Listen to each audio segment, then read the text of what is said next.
What up, YouTube? This is Strident. I got a question for you guys.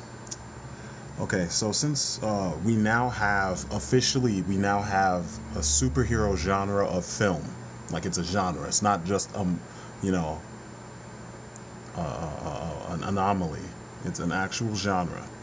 Now that we have this genre of film, do you think it's cool for writers to take characters that are I don't know, one of many. Like in this case, they took Hal Jordan, and they, in order to make him seem cooler, they took all the attributes of the other Green Lanterns that exist and gave them to him.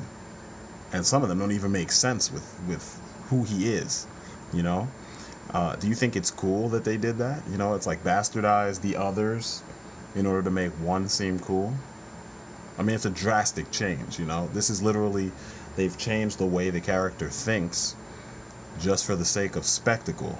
And I kind of think that's unfair because there are other characters that do certain similar things, and you have alienated the fans of those characters by putting all those attributes into this one character. Do you think it's fair to do this? Do you even understand what I'm talking about? For those of you who don't understand what I'm talking about, I'm going to break it down. Each Green Lantern of Earth, that's a funny thing in itself, but each Green Lantern of Earth has a specific MO that makes them it makes it easy for readership to differentiate amongst the group.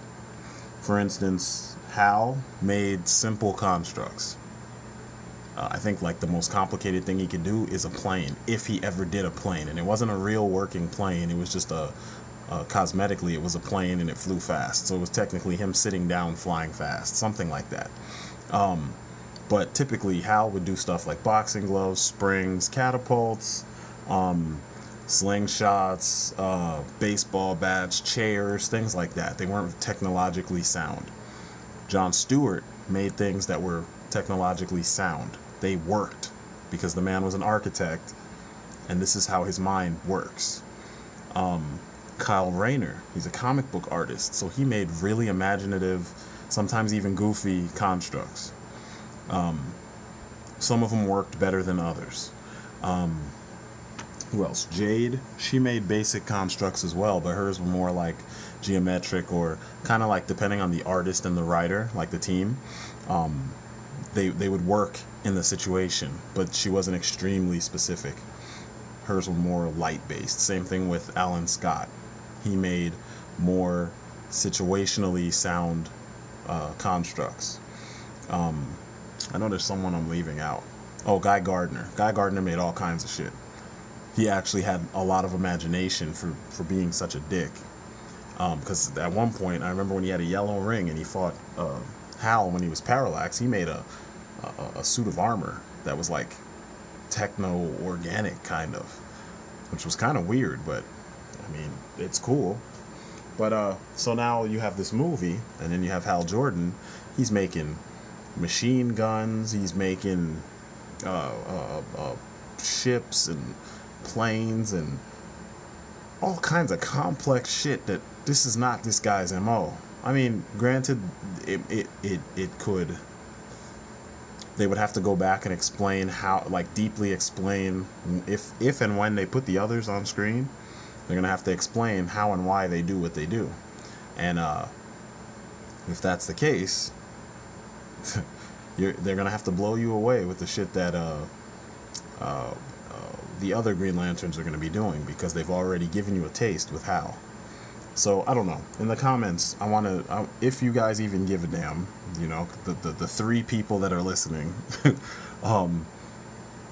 let me know what you think about this, you know. And I'm not trying to be funny. I see this pattern, you know. And I thought it was only Marvel, but I'm seeing it with DC now. It's like they're anxious to catch these new fans, so they're doing everything that each other does, and that even means copying the same formula.